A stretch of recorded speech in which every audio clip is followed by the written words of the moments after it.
રાધે રાધે, જય સિયારામ. રાધે રાધે, જય સિયારામ. આપણે આમ તો શ્રી રૂપ સનાતનજીનું ચરિત્ર ચાલે છે, પણ મારાથી રિપીટેશન થતું નથી, એટલે આપણે બીજી વાતો લેશી. આજે અમે બદ્રીનાથ કેદારનાથ ધામની યાત્રાએ ગયા હતા. તો બદ્રીનાથ કેદારનાથની ધામની યાત્રામાં અમે જટેરી ગયા હતા. આજે જટેરી હું લગભગ બીજી વખત કે ત્રીજી વખત ગયો, મને યાદ નથી. બીજી કે ત્રીજી વખત ગયો છું જટેરી ધામ. જટેરી એને એટલા માટે કહેવાય છે કે બદ્રીનાથ ભગવાન, બદ્રીનારાયણ ભગવાનની જટા એ જગ્યા ઉપર સુધી પહોંચતી હતી, એટલે એને જટેરી ધામ કહેવાય છે. મતલબ ભગવાન બદ્રીનાથ તો બદ્રીનાથમાં જ બિરાજે છે, પણ એના વાળની જટા દૂર એક બે પર્વતની પેલે પાર સુધી જટા ગઈ હતી, એટલે એનું નામ છે જટેરી ધામ. અને મજાની વાત એ છે કે આ જટેરી ધામ ગંધમાદન પર્વત ઉપર વસેલું છે.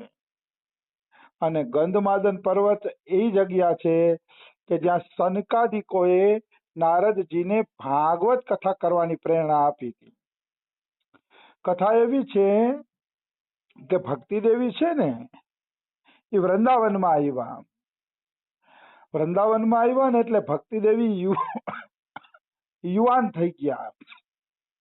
વૃંદાવનમાં ભક્તિ દેવી યુવાન થઈ ગયા, અને એના પુત્ર જ્ઞાન અને વૈરાગ્ય છે ને એ ઘરડા થઈ ગયા. તો આ તો ઉલટું થઈ ગયું, માં યુવાન અને દીકરા ઘરડા. તો આ બધી ઉલટી વાત છે. નહીતર વાસ્તવમાં વાત તો એવી હોવી જોઈએ કે દીકરા યુવાન હોય અને માં ઘરડી હોય. તો ભક્તિ દેવીમાં ઉલટું થયું. એનું કારણ શું હતું? એનું કારણ એ હતું કે કળિયુગમાં ભક્તિના ગ્રાહકો તો હજી પણ જીવે છે, પણ જ્ઞાન વૈરાગ્યના ગ્રાહકો જીવતા નથી. કળિયુગમાં કેવલ ભક્તિ જ સાર છે. અરે ભારત દેશની અંદર તો ભક્તિએ ધૂમ મચાવી છે. ગામે ગામ કીર્તન, મંદિરે મંદિરે કીર્તન, મતલબ આરતી, દેવ દર્શન, કાંઈક ને કાંઈક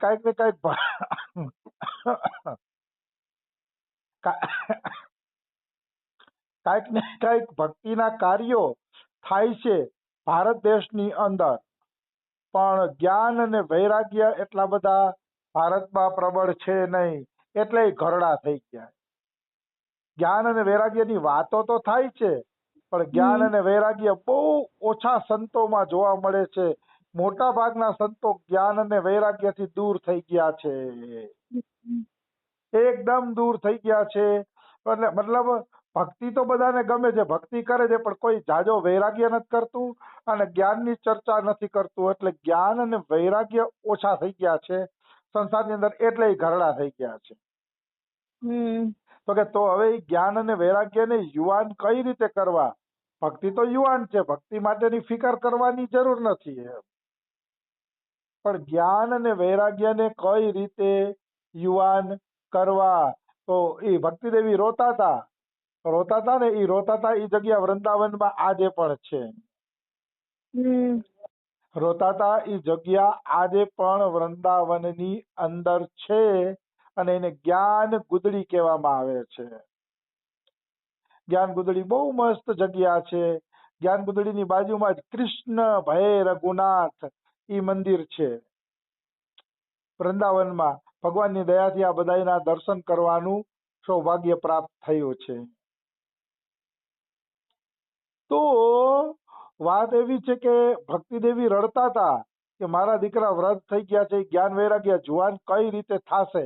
રડતા હોય છે તો ત્યાંથી નારદજી નીકળે છે. તો ભક્તિ દેવી કે એ નારદજી ઉભા રહ્યો કે મને બતાવો કે મારા આ દીકરાઓ યુવાન કઈ રીતે થશે. જુઓ તો ખરા, હું યુવાન થઈ ગઈ ને દીકરા ઘરડા થઈ ગયા, આનો કઈક ઉપાય બતાવો. ત્યાં ડોંગરેજી મહારાજ એવી ટીકા કરે છે કે સંતને રોકો ને તો ઝડપથી તમારી વાતને બતાવી દો, કિંતુ પરંતુ કર્યા વગર વાતને બતાવી દો. સંતનો ક્યારેય ખોટો સમય લેવો જોઈએ નહીં. જે સંતનો ખોટો સમય બગાડે છે એ અપરાધ કરે છે. એટલે સંતનો ખોટો સમય ક્યારેય બગાડવો જોઈએ નહીં, ક્યારેય લેવો જોઈએ નહીં. આવી વસ્તુ છે. તો નારદજીને તરત જ ભક્તિદેવીએ કીધું, બસ આ મારા દીકરા ઘરડા છે, ઈ યુવાન થઈ જાય ને એવો કાંઈક ઉપાય કરો. નારદજી વિચારમાં પડી ગયા કે લે, આ તો કેવી ગજબ જેવી વાત છે. ભક્તિદેવીના દીકરા યુવાન, ઘરડા અને મા યુવાન, આનો શું ઉપાય હશે? પછી આશ્રમે ઉપાય પૂછવા નીકળ્યા. શું કામ ઉપાય પૂછવા નીકળ્યા? તો કે નારદે ભક્તિદેવીને વચન આપ્યું હતું કે ભક્તિદેવી તું ચિંતા ન કર, કૃષ્ણ ક્યાંય ગયા નથી. કૃષ્ણ આજે પણ ભક્તોની રક્ષા કરવા માટે તૈયાર બેઠા છે. એ તારી પણ રક્ષા કરશે, એમાં કોઈ શંકા નથી. એનો શ્લોક આવે છે, અહો ચિંતા તુરે બાલા, અહો વૃથા ખેદિયસે બાલે, અહો ચિંતા તુરહ કથમ, શ્રી કૃષ્ણ ચરણામ ભોજમ સ્મર દુઃખમ ગમસ્યતિ. આવો શ્લોક આવે છે.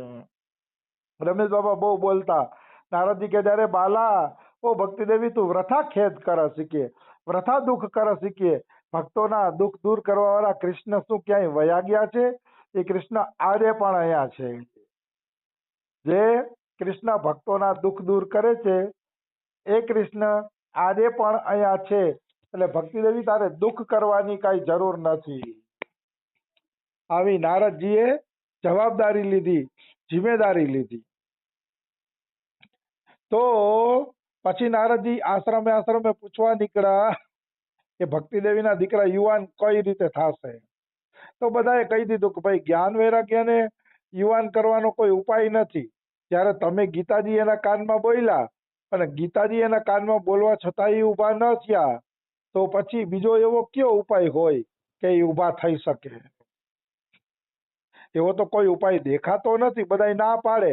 એમ કરતા કરતા જટેરી ધામ ગંધમાદન પર્વત ઉપર નારદજી સનકાદિકોને મળ્યા અને સનકાદિકોને ઉપાય પૂછ્યો કે સનકાદિકો તમે કઈક ઉપાય બતાવો કે આ ભક્તિદેવીના દીકરા જ્ઞાન વૈરાગ્ય યુવાન કઈ રીતે થશે? ત્યારે સનકાદિક ઉપાય બતાવે છે કે જ્ઞાન વૈરાગ્યને યુવાન કરવા હોય ને તો શ્રીમદ ભાગવત મહાપુરાણની કથા કરો. જે લોકો શ્રીમદ ભાગવત મહાપુરાણની કથા કરે છે એ વ્યક્તિ અવશ્ય જ્ઞાન વૈરાગ્ય અને ભક્તિ ત્રણેયથી સંપન્ન થઈ જાય છે.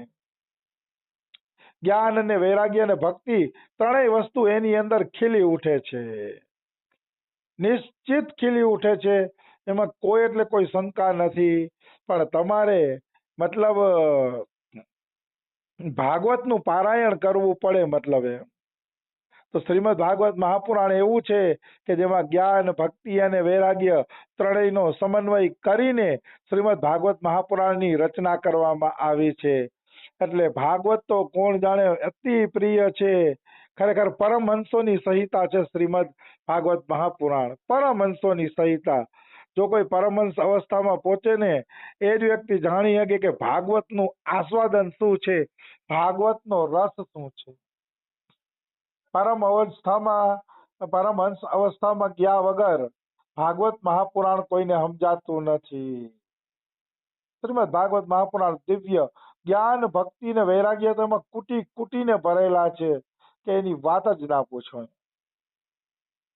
આવી વસ્તુ છે. તો પછી નારદજી આવ્યા ભક્તિદેવી પાસે અને કીધું કે આપણે શ્રીમદ ભાગવત મહાપુરાણનું પારાયણ કરશી. હવે પારાયણ ક્યાં કર્યું એ હું ભૂલી ગયો છું, પણ જેવું શ્રીમદ ભાગવત મહાપુરાણનું પારાયણ થયું એવા જ જ્ઞાન, ભક્તિ ને વૈરાગ્ય યુવાન બની ગયા. તરત જ જ્ઞાન અને વૈરાગ્ય પણ યુવાન બની ગયા અને ભગવાન વિષ્ણુનો જય, ભગવાન વિષ્ણુનો જય એમ જય જયકારો કરતા કરતા કથામાં પ્રવેશ કરી ગયા, કથામાં આવી ગયા બે જણા. આવી વાત છે. તો આ તાકાત કેવલ શ્રીમદ ભાગવત મહાપુરાણની છે. ગીતાજી પણ એના કાનમાં કીધી હતી, જ્ઞાન વૈરાગ્યના કાનમાં. ગીતા કેવાથી ઉભા ન થયા? શું કામ?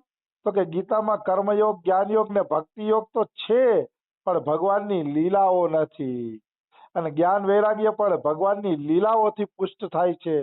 જ્યાં ભગવાનની લીલાઓ નથી ત્યાં શુષ્ક વાતો જ હોય છે. શુષ્ક વાતોથી કોઈ દી જ્ઞાન વૈરાગ્ય પ્રબળ ન બને. ભક્તિની ચર્ચા થવી જોઈએ, ભક્તિની વાત થવી જોઈએ તોય વસ્તુ પ્રબળ બને, નહીતર પ્રબળ બનતી નથી.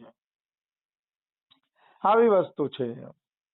એટલે આ જટેરી ધામની અંદર 4 સનકાદિકોનું મંદિર છે. સનકાદિક નારદજી પાસેથી ભાગવત કથાની સલાહ લે છે. એ મંદિર પણ અહીંયા જટેરી ધામમાં આવેલું છે. એના અમે બધાએ દર્શન કર્યા. અને જટેરી ધામમાં બાંકે બિહારી જેવી જ મૂર્તિ, સુંદર મૂર્તિ બિરાજમાન છે. અને એનું નામ છે ઠાકોર હસન બિહારીજી.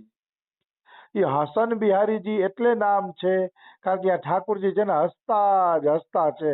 પણ એક વાત હું જરૂર કહીશ, બાંકે બિહારી વૃંદાવનમાં ધક્કા મૂકીના દર્શન કરવા એના કરતા જટેરી વહી જવું સારું. ભલે પૈસાનો ખર્ચો થાય પણ જટેરીમાં દર્શન તમને દિવ્ય અને સુંદર થાય છે. જટેરીની અંદર દર્શન દિવ્ય અને સુંદર તમને મજાના દર્શન થશે. અને ગળદી તો નામ માત્રની નહીં, કારણ કે ગામની બારોબાર મંદિર છે.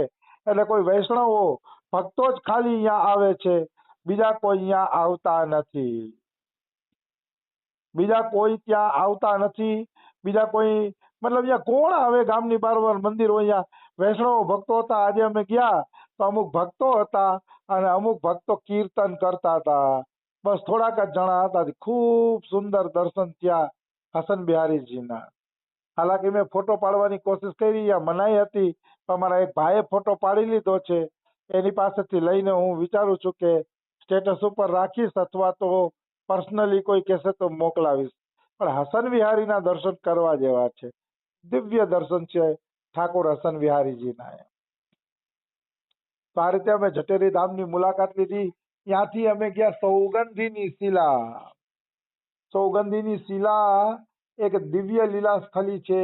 ત્યાં ભગવાન શ્રી કૃષ્ણએ સૌગંધ ખાધા હતા કે હું ક્યારેય વ્રજભૂમિનો ત્યાગ નહીં કરું.